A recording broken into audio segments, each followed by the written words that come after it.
Assalamualaikum warahmatullahi wabarakatuh. Perkenalkan, saya dengan Ibu Rati Wardia Lestari selaku psikolog dari Rumah Sakit Umum Budi Kemuliaan. Pada hari ini saya akan menyampaikan beberapa pembahasan mengenai sukses belajar di rumah. Mengingat saat ini kita sedang berada di dalam masa pandemi yang menuntut anak-anak untuk mampu dan sukses belajar di rumah. Oke, untuk sukses belajar dari rumah, kita juga harus mempelajari beberapa hal dulu terkait anak. Yang pertama itu kita harus mampu mengenali karakter belajar anak. Nah, ada beberapa tahapan untuk mengenali karakter belajar anak. Tahapan yang pertama itu kita harus mampu mengenali dulu tipe-tipe kepribadian dari anak tersebut. Nah, jadi ada beberapa tipe kepribadian dari anak. Yang pertama ada sanguinis, kemudian ada koleris, ada melankolis, dan plekmatis. Oke, saya akan menjelaskan dulu mulai dari tipe kepribadian anak yang sanguinis. Tipe kepribadian anak sanguinis ini memiliki kecenderungan untuk mencari perhatian atau kasih sayang, dukungan, dan pengakuan dari orang-orang di sekitar mereka. Jadi ciri-cirinya anak sanguinis ini biasanya energik, ramah, kemudian mampu memberikan kesan ceria dalam kondisi apapun. Anak dengan tipe sanguinis juga biasanya akan memulai pembicaraan yang bersifat optimis dan dapat dengan mudah berteman dengan siapapun. Kemudian tipe kepribadian anak koleris. Koleris itu biasanya anak menyukai tantangan dan dapat dengan mudah menyelesaikan tugas yang sulit sekalipun. Nah, ciri-cirinya ini biasanya memiliki disiplin dan fokus yang sangat tinggi terhadap sesuatu, sehingga cenderung membuat dirinya berpotensi menjadi seorang pemimpin. Seperti itu. Nah, biasanya cenderung membuat diri mereka itu memiliki keras keinginan dan kurang peka terhadap perasaan orang di sekitarnya. Oke, sekarang tipe kepribadian anak yang ketiga yaitu melankolis. Nah, biasanya tipe anak melankolis ini cenderung pendiam, pemikir, dan perfeksionis. Ciri-cirinya itu mampu menyelesaikan tugas secara sistematis dan tepat waktu, namun kerap merasa kecewa jika hasilnya tidak sesuai dengan usaha yang telah ia lakukan. Anak dengan tipe kepribadian melankolis ini cenderung membutuhkan kepekaan dan dukungan dari orang lain. Mereka juga biasanya membutuhkan ruang dan kesunyian untuk memikirkan sesuatu sebelum mereka bertindak. Oke. Tipe yang terakhir, tipe yang keempat, yaitu plekmatis. Plekmatis ini biasanya anak cenderung memiliki pembawaan yang selalu merasa cukup terhadap apa yang dimiliki. Cenderung sederhana, mencari kedamaian dengan lebih banyak diam dan tidak mudah bergaul. Namun mereka menyukai berada di dekat orang banyak dan mampu menyeimbangkan diri mereka sendiri. Jadi seseorang anak tetap dapat memiliki sikap-sikap yang ada dalam kesemua tipe kepribadian di atas. Hanya saja akan terdapat salah satu tipe yang lebih menonjol. Jadi tidak heran jika dalam satu anak itu mereka memiliki 2 atau 3 kepribadian yang ada di atas. Itu sebenarnya hal yang lumrah. Jadi tergantung bagaimana orang tua mampu mengenali karakter kepribadian anaknya sehingga mampu mendukung dalam belajar di rumah.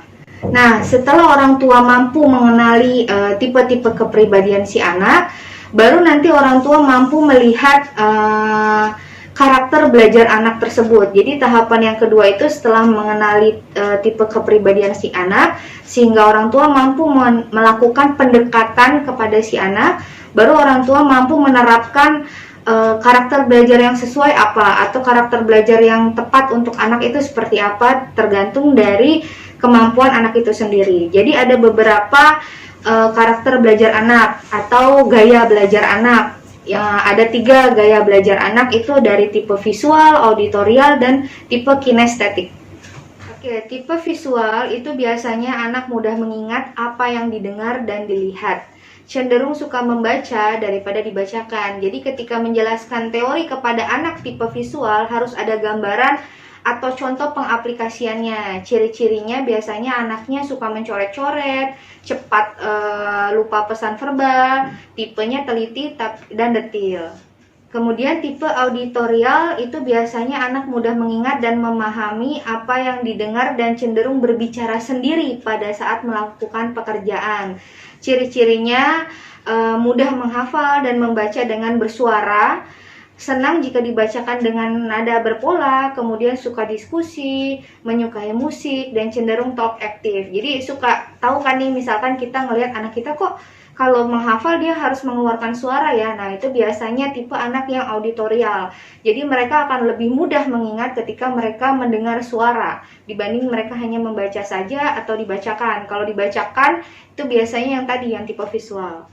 Oke, yang tipe selanjutnya, gaya belajar yang selanjutnya itu tipe kinestetik. Nah, biasanya tipe kinestetik ini anaknya cenderung melakukan kegiatan belajar bersamaan dengan gerakan fisik. Nah, gimana nih? Ini biasanya ada nggak suka melihat anak itu ngafal dia sambil main bola atau dia sambil bermain. Nah, biasanya seperti itu. Jadi ciri-ciri menghafalnya sambil berjalan-jalan, bermain, menggunakan jari dan tangan saat belajar, kemudian suka permainan yang memudahkan belajar, menyukai belajar dengan isyarat tubuh, tidak dapat duduk atau berdiam lama saat belajar. Jadi kadang kita juga sering dapat notes dari sekolah, ini anaknya kalau belajar jalan-jalan loh bu, nggak bisa diam gitu kan, tapi dia fokus, tapi dia bisa mengikuti pelajaran. Nah, itu biasanya tipe anak kinestetik. Oke, setelah kita memahami beberapa tahapan tadi, yang dari pertama kita mengenali tipe kepribadian anak, kemudian kita mengenali gaya belajarnya si anak. Nah, tahapan yang selanjutnya yang harus dilakukan untuk mampu nantinya sukses belajar di rumah, menangani anak belajar di rumah, itu ya harus mampu mengenali jenis-jenis kecerdasan anak. Jadi anak itu ada beberapa jenis kecerdasan, salah satunya ada bahasa. Biasanya bahasa ini kemampuan si anak mampu menggunakan bahasa secara efektif atau memahami kata-kata serta makna dari kata tersebut. Nah, biasanya itu anak dengan kemampuan bahasa ini senang dengan permainan yang berbentuk melengkapi kalimat, membaca buku bersama, bercerita, dan main tebak-tebakan. Nah, kemudian kecerdasan anak yang selanjutnya ada logika matematika, kemudian ada lagi musikal, ada visual ruang, ada kinestetika tubuh, di mana kemampuan anak lebih kepada olah fisik, meloncat, berayun, mewarnai gambar, menyusun mainan. Kemudian ada lagi kecerdasan interpersonal, yaitu kemampuan untuk memahami dan berkomunikasi dengan orang lain. Dan ada juga kemampuan kecerdasan intrapersonal, di mana kemampuan si anak mampu memahami dirinya sendiri. Jadi terkadang ada beberapa anak yang dia mampu untuk memahami dirinya sendiri dan menceritakan kepada orang tuanya. Nah, kecerdasan anak yang terakhir itu ada naturalis. Naturalis ini biasanya anaknya suka berada di alam. Dia mempunyai kemampuan membeda-bedakan spesies binatang, spesies tumbuhan, dan senangnya bermain itu di segala sesuatu yang terkait dengan objek alam. Nah, seperti itu. Oke, dari semua pembahasan di atas ada mengenali tipe kepribadian anak, kemudian memahami gaya belajar si anak, kemudian mengenali juga tipe-tipe kecerdasan anak, yang mana tipe-tipe kecerdasan anak ini juga sama seperti tipe kepribadian. Jadi nggak memungkinkan satu anak ini memiliki kecerdasan 2 atau 3 atau bahkan 4 dari tipe-tipe tersebut. Jadi tugas dari orang tua di rumah yaitu mampu memahami beberapa tahapan tersebut sehingga mempermudah orang tua untuk mampu membina anak belajar di rumah. Nah, apa sih manfaat mengenali karakter belajar anak? Nah, manfaat mengenali karakter belajar anak yaitu orang tua mampu nantinya menentukan cara mendidik anak dengan tepat sesuai dengan tipe kepribadian yang dominannya anak tuh yang mana gitu. Yang kedua, orang tua nantinya dapat membangun pendidikan karakter yang lebih baik untuk anak sesuai dengan minat si anak. Yang ketiga, nantinya orang tua mampu mengembangkan potensi yang dimiliki anak dengan optimal. Kemudian yang terakhir, orang tua mampu memudahkan proses komunikasi antara orang tua dan anak. Nah, biasanya yang keempat ini nih, memudahkan proses komunikasi ini bisa diambil dari tipe kepribadian. Kita mampu melihat nih anaknya, oh nih anak tipenya melankolis, berarti pendekatannya harus perlahan, seperti itu kira-kira. Oke, terkadang kita sebagai orang tua kerap lengah terhadap aturan-aturan yang telah diberikan sekolah atau institusi tempat anak kita menjalani pendidikan. Terkadang orang tua merasa kalau institusi pendidikan yang dijalani oleh anak itu sudah sangat cukup untuk membina karakter anak, untuk membina kecerdasan akademisi anak gitu. Padahal ternyata untuk mengoptimalkan perkembangan fungsi kecerdasan anak sesungguhnya hanya dapat dilakukan oleh orang tua. Jadi pola asuh awal, pola asuh dasar itu hanya dapat diterapkan oleh orang tua. Institusi pendidikan itu hanya bersifat mengembangkan dari pola yang sudah ada. Jadi sangat penting sekali orang tua untuk memahami gaya belajar anak. Sangat penting sekali untuk memahami karakter tipe kepribadian si anak sendiri, sehingga orang tua juga tahu cara untuk mendekati si anak.